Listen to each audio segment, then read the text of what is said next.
இந்த படத்தை அவர் பார்த்த கண்ணோட்டமும் அவர் வரலாற்று பூர்வமாக ஆய்வு செய்த கண்ணோட்டத்திலிருந்து நான் தெரிந்து கொண்டேன் இது எப்படி வீரபாண்டிய கட்டபொம்மன் தன் மகன் பாவல் ஒவ்வொரு கட்டத்திலையும் தன் பாவலை நினைச்சு அந்த தாய் வருத்தப்பட்டுக்கிட்டே இருப்பான்.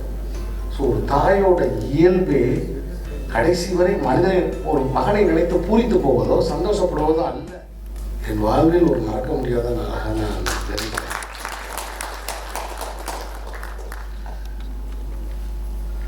தொண்ணூறுகளில் 1995, 96, 95 இந்த காலகட்டங்களில் நான் பெரும்பான்மையான நேரம் என்னுடைய வாசஸ்தலமாக இருந்தது இந்த ரஷ்ய கலாச்சார மையம். ஏறக்குறைய இங்கே நான் பார்த்த திரைப்படங்கள் அவ்வளவு திரைப்படங்கள் எனக்கு இது ஒரு பள்ளிக்கூடமாகவே அது இருந்தது. அந்த பள்ளிக்கூடத்துக்கு ஒரு பழைய மாணவன் வந்தது கூட நான் வந்து நிற்கிறேன். இந்த மேடை ஒரு வரலாற்று சிறப்புமிக்க மேடை. இந்த மேடையில் தான் ஜெயகாந்தன் நின்றார்.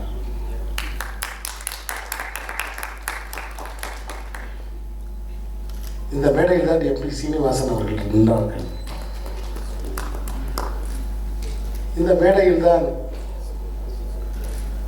தமிழின் மிக முக்கியமான ஆளுமைகள்லாம் இந்த மேடையில் கௌரவம் பெற்றிருக்கிறார்கள். இந்த மேடைக்கு என்னை அழைத்தமைக்கு தங்கப்பன் அவர்களுக்கு நன்றியை நான் தெரிவித்துக் கொள்கிறேன்.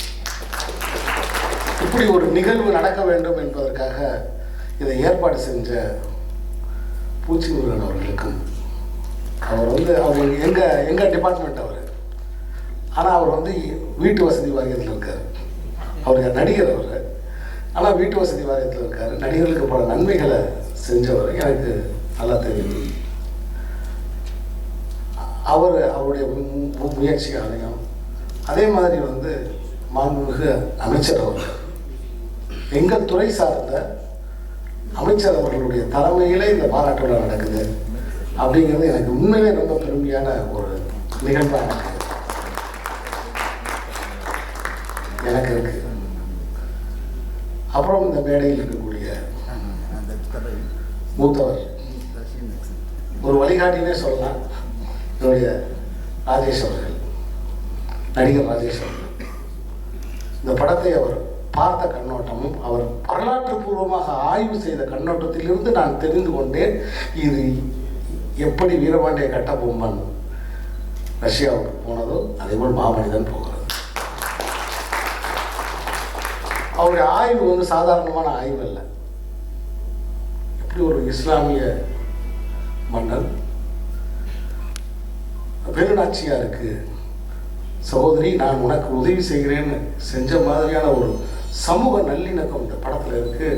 எனக்கு இந்த கேரக்டரை பார்க்கும்போது எனக்கு அது தெரியுது அப்படின்னு ஒரு பெரிய ஒரு வரலாற்றோட, ஒரு சுதந்திர போராட்ட வரலாற்றோட ஒப்பிட்டு ஒரு சின்ன கிராமத்தில் எடுக்கப்பட்ட ஒரு படத்தை அவர் சொன்னது எனக்கு உண்மையிலே ஒரு பெரிய கௌரவமாக நினைக்கிறேன். இந்த நண்பர்களே, நான் ஒரு கவிதை ஒன்று நான் சொல்லணும்னு நினைக்கிறேன். ஏன்னா ஏற்கனவே நேரம் ஆகி கொண்டிருக்கிறது, அமைச்சர் அவர்கள் செல்ல வேண்டும். ஒரு கவிதை ஒன்று நான் சொல்ல விரும்புகிறேன். முதலில் அவர்கள் யூதர்களை கைது செய்தார்கள், நான் குரல் எழுப்பவில்லை. பின்பு அவர்கள் கம்யூனிஸ்டுகளை கைது செய்தார்கள், நான் குரல் எழுப்பவில்லை. பின்பு அங்கிருந்த போல்ஸ்விக்குகளை அவர்கள் கைது செய்தார்கள், அப்போது நான் குரல் எடுக்கவில்லை. அங்கிருக்கிற கிறிஸ்தவர்களை அவர்கள் கைது செய்தார்கள், அப்பொழுது நான் குரல் எழுப்பவில்லை. பின்பு நான் கைது செய்யப்பட்ட போது அங்கே யாரும் விட்டு வைக்கப்படவில்லை. இந்த ருஷ்ய கவிதையை நான் படிக்கும் பொழுது எனக்கு வயது 12, 14 வயது இருக்கும். ஒரு 7வது 8வது படிக்கும்போது இந்த கவிதை எங்கள் வீட்டில் இருந்து நான் படித்தேன். ஸோ அப்போ இருந்து எனக்கு இந்த மாஸ்கோவை பற்றியும் இந்த ரஷ்யாவை பற்றியும் தஸ்தாவஸ்கி கதைகளாக இருக்கட்டும், அங்கே இருக்கக்கூடிய மாக்சிம் கார்கி, என்னுடைய மாக்சிம் கார்கியோட தாய் நாவல் தான் வந்து தென்மேற்கு பருவக்காற்று. மாக்சிம் கார்கி எப்படி பாவல் வந்து தன் மகன் பாவல் ஒவ்வொரு கட்டத்திலையும் தன் பாவலை நினைச்சு அந்த தாய் வருத்தப்பட்டுக்கிட்டே இருப்பான். ஸோ ஒரு தாயோட இயல்பே கடைசி வரை மனிதனை ஒரு மகனை நினைத்து பூரித்து போவதோ சந்தோஷப்படுவதோ அல்ல, கடைசி வரை கவலைப்பட்டு கொண்டே இருப்பது மகனை நினைத்து. அப்படிங்கிற ஒரு விஷயத்தை வந்து அந்த அந்த நாவல் படிக்கும்போது ஏன் நம்ம ஊரில் நம்ம ஒரு படம் எடுக்கக்கூடாதுன்னு எனக்கு ஒரு உந்து சக்தியாக இருந்துச்சு. அப்படி ருஷிய இலக்கியங்களால் உந்தப்பட்டவன் என்னை அந்த ருஷியா அழைத்திருக்கிறது அப்படின்னு நினைக்கும் போது நான் சினிமாவுக்கு வந்த என்னுடைய நோக்கம் நிறைவேறுதுன்னு தான் நான் நினைக்கிறேன்.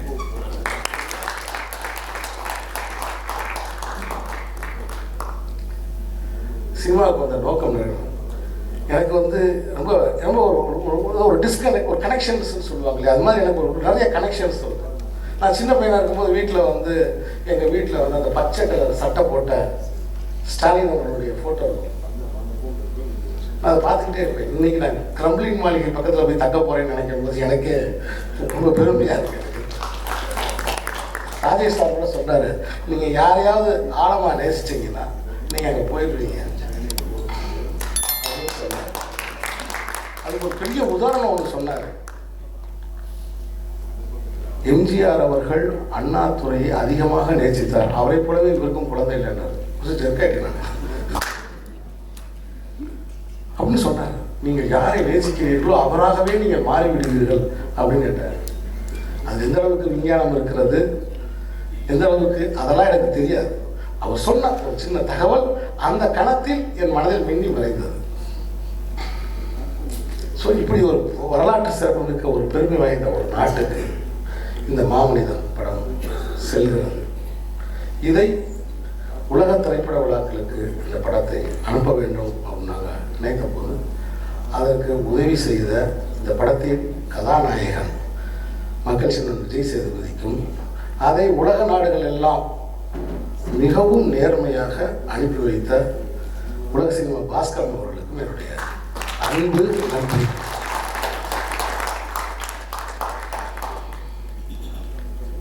இந்த நான் ரஷ்யா போகலை,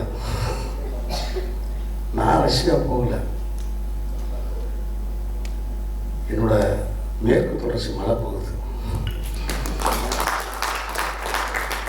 எங்கள் ஊரில் மேய்ஞ்ச கோழி போகுது, எங்கள் ஊரில் இருந்த மனித நேயம் போகுது, என்னுடைய கலாச்சாரம் போகுது. நான் போகலை, அந்த உணர்வு எனக்கு இல்லை. இது உலகம் பூரா போகுது. ஐரோப்பிய நாட்டில் இந்த படத்தை அங்கே திரையிடும் பொழுது அந்த ஐரோப்பிய நடுவில் நான் உட்காந்துருக்கேன். காரில் போய்கிட்டு இருக்கோம், என் பக்கத்தில் ஒரு ஈரான் டைரக்டர் உட்காந்துருக்காரு. நம்ம கார் போயிட்டு இருக்கோம், நான் சொல்கிறேன், என்னையா ஒரே தூக்கம் வர மாட்டேங்குது, ஒன்றும் வர மாட்டேங்குது, போயிட்டே கூட டக்குன்னு தூங்கிடுறேன், என்னையா அது அப்படின்னு நான் கேட்குறேன். எனக்கு உதவிக்கு வந்த ஒருத்தர் பின்னாடி உட்காந்து சொன்னார், அண்ணே நீங்கள் தூங்குனீங்கன்னா ஒன்றும் பிரச்சனை இல்லைண்ணே, புண்ணியம் தானே அப்படின்னா. என்ன புண்ணியன்றீங்க? நீங்கள் சிவராத்திரிண்ணே. ஓ நீ சிவராத்திரியா? ஒரு சிவராத்திரி அன்னைக்கு நான் அமெரிக்காவில் இருக்கேனா? சரி சரி சரி சரி சரி. அந்த படத்தை வந்து காசியில் ஒரு மத நல்லிணக்கத்தோட கண்ணியமாக மரியாதையாக எடுத்ததுக்காக அந்த கங்கா தாய் ஹெல்ப் பண்ணுறாளோ அப்படின்னு நினச்சேன். அப்படி நினச்சேன் நான். ஒரு நிமிஷம் ஒரு கனெக்ஷன் இருக்குல்ல, மேலே இருக்கிற காரணம் வேறையாக இருக்குது, கீழே இருக்கிற காரணம் வேறையாக இருக்குல்ல. இப்போ கீழே இருக்கிற காரணம் எனக்கு தெரியாது. ரொம்ப கவனமாக பேச வேண்டியிருக்கு இன்னைக்கு மேடைகளில் ரொம்ப கவனமாக பேச வேண்டியிருக்கு. நிறைய சமூக வலைதளங்களில் அந்த கவலை வேறு ஒரு பெரிய கவலையாக, மனசில் இருக்கிறதெல்லாம் பேச முடியல, பேச முடியல, ஒருத்தரை பாராட்ட முடியல.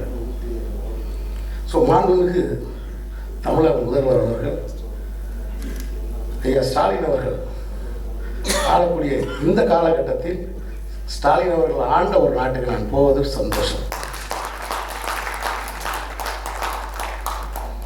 அது போவது எனக்கு ரொம்ப சந்தோஷம், ரொம்ப பெருமை. இந்த படத்தில் ஒரு 37 நாட்கள் எடுக்கப்பட்ட ஒரு படம். இந்த படம் ஏறக்குறைய 5 வருடம் 6 மாதம் என் வாழ்வை தின்றிருக்கிறது.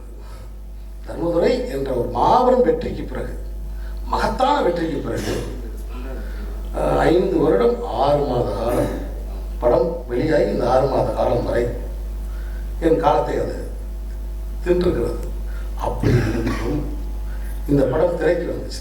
இப்போ இந்த கமல்ஹாசன் அவர்கள் ஒரு பாட்டு இருக்கு, உப்பு விற்க போனேன் மழை பெஞ்சிச்சு, உமி விற்க போனேன் காத்தடிச்சிச்சு. இதுக்கும் கமல்ஹாசனுக்கும் அந்த பாட்டுக்கும் சம்மந்தம் இருக்குது, இந்த படம் ரிலீஸ் ஆன நேரத்துக்கும். அப்படி ஒரு டயத்தில் அந்த படம் வந்துச்சு. தனித்துவமாக தெரிகிற மாதிரி வந்து இதுக்கு சரியான ஒரு பிரச்சாரம் செய்து, ஏன்னா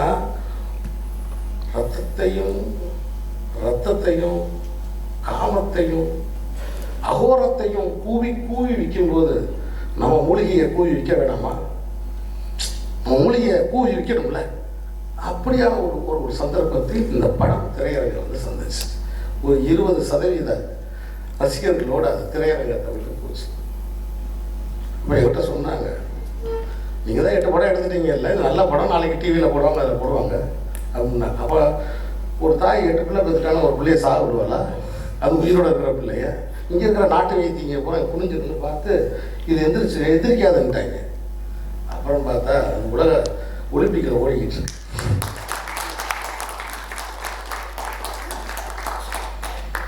எனக்கு அந்த வகையில் சந்தோஷம். ஐரோப்பியர்கள் விஜய் சேதுபதியின் நுட்பமான நடிப்பை ரசித்ததை நான் ரொம்ப சந்தோஷமாக பார்த்தேன்.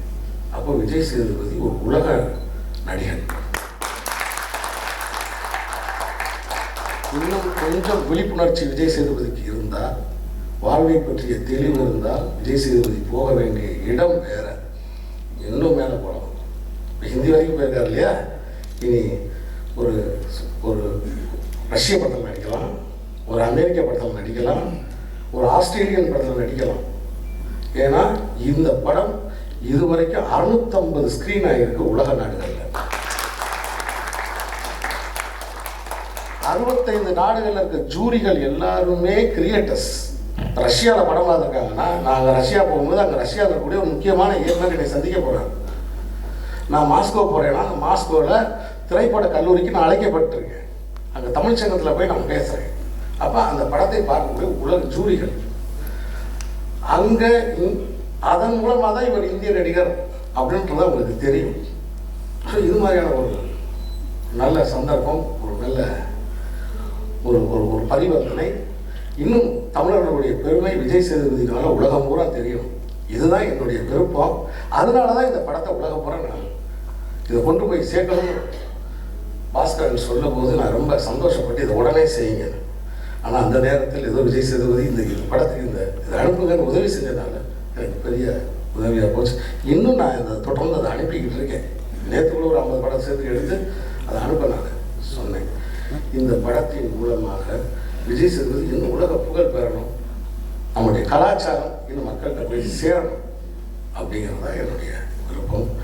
அதற்கு வழி செய்த தன்னுடைய பொன்னான நேரத்தை எனக்கு என் பெயரை சொன்னதும் இந்த விழாவுக்கு ஒத்துக்கொண்ட நமது எங்கள் ஊடகத்துறையை சேர்ந்த அமைச்சர் அவர்களுக்கு நெஞ்சார்ந்த நன்றி.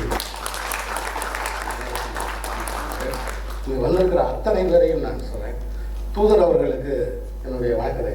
I want to thank you sir. I want to thank you. ஏன்னா அவர்கள் அந்த அந்த ரஷ்யாவிலிருந்து வந்த அந்த மெயிலை பார்த்துவிட்டு I want to thank you also sir. அவர்கள் என்னை தூதரகத்துக்கு அழைத்து அவர்கள் தந்த மரியாதை, அவர்கள் என்னை பாராட்டிய விதம், எனக்கு விசா தந்தது எனக்கு உண்மையிலே மகிழ்ச்சி. ஸோ தமிழ் கலாச்சாரத்துக்கும் தமிழுக்கு மட்டும்தான் இந்த பெருமை இருக்கிறது.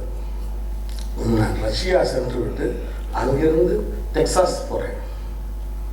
2 நாடுகளும் உஷ்ணமாக இருந்தாலும் என்னுடைய கலாச்சாரம் என்ற ஒரு என்னுடைய கலாச்சாரம், என்னுடைய மண்ணின் மொழி, அந்த மொழியின் மூலமாக. அப்போ இதில் எது வலிமையானது அப்படின்னா நம்முடைய கல்ச்சர் தான் வலிமையானது. கல்ச்சர் தான் வலிமையானது. ஸோ இந்த தமிழ் பேசுகிற படம்லாம் தமிழ் படம் கிடையாது. அப்படின்னா ஜாக்கி சான் எத்தனையோ படத்தில் தமிழ் பேசுகிறாரு. தமிழ் வாழ்வியலை பேசுகிற படத்தை நடிப்பதற்கு முதலில் சந்தோஷித்த விஜய் சேதுபதிக்கும், இதை தயாரித்த யுவன் சங்கர் ராஜா அவர்களுக்கும், இதற்கு இசையமைத்த இசைஞானி இளையராஜா அவர்களுக்கும், இது நடித்த காயத்ரி சங்கர், குரு சோமசுந்தரம், சாஜிஷன் கலை இயக்குனர், அப்புறம் ரொம்ப முக்கியமாக சொல்லணும்னா இந்த படத்தோட எடிட்டர் ஸ்ரீகர் பிரசாத் அவருக்கும், இந்த படத்தில் எங்களோடு பயணித்து இந்த படம் வெளிவருவதற்கு காரணமாக இருந்த ஆர்கே சுரேஷுக்கும், ஆஹா ஓடிடிக்கும். ஏன்னா ஆஹா ஓடிடியில் இந்த படம் மகத்தான வெற்றி பெற்றது. அவருடைய கணக்குப்படி இந்த படம் 51 கோடி ரூபாய் வசூல் செய்திருக்கிறது என்று சொல்கிறார். அதற்கான ஒரு விழா வைப்பதாகவும் என்னிடம் அவர்கள் சொல்லியிருக்கிறார்கள். ஏற்கனவே ஒரு வெற்றி விழா அவர்கள் வைத்தார்கள். ஸோ ஒரு பொது ஊடகத்திலிருந்து கவனம் பெறாத ஒரு படம் ஓடிடி வழியாக மிகப்பெரிய வெற்றி பெற்றுச்சு அப்படின்னா அது மாமனிதன் தான். ஸோ மாமனிதன் இன்னைக்கு எல்லோருடைய வீட்டுக்குள்ளேயே இருக்காங்க. இப்போ என்னையை பொறுத்த மட்டும் ஒரு 4 படங்கள் விஜய் சேதுபதி நான் பயணித்திருக்கிறேன். அது தென்மேற்கு பருவக்காற்று, தர்மதுரை, இடம்பொருள் எவன், இன்னும் அந்த படம் வரல. அப்புறம் இந்த மாமனிதன், இந்த 12 வருட காலம், இந்த 4 படம் நான் வந்து இந்த 4 படமும் நான் இறந்தாலும் இந்த உலகத்தில் வாழக்கூடிய படங்களாக இருக்கும். விஜய் சேதுபதி பெயரை பெருமையை சொல்லிக் கொண்டிருக்கிற படமாக இருக்கும். அதான் ராஜேஷ் சார் வந்து சொன்னார் இந்த மேடையில், நீங்களும் விஜய் சேதுபதியும் சேர்ந்து பயணிக்கணும். அது இனிமேல் நடக்காது. ஏன்னா எனக்கு வந்து 4 படங்கள் கிடைக்காது. நான் திரும்ப விஜய் சேதுபதி சந்திக்க வேணும்னா இன்னும் 5 வருஷம் கழிச்சு தான் சந்திக்க முடியும். அந்த 5 வயதில் எனக்கு 55 வயது ஆகிவிடும். ஏன்னா அதனால் வந்து இந்த இறுதியாக ஒரே ஒரு கலீல் ஜிப்ரானின் கவிதையை சொல்லி, அவரவர் கோப்பையில் தேநீர் அருந்துங்கள், அவரவர் கோப்பையில் தேநீர் அருந்துங்கள், சேர்ந்து இருக்காதீர்கள், இணைந்திருங்கள். இணைந்திருக்கும் போதும் சற்று விலகியே இருங்கள். ஏனென்றால் விலகி இருக்கிற தூண்கள் தான் மிகப்பெரிய கோட்டையவே தாங்குகிறது.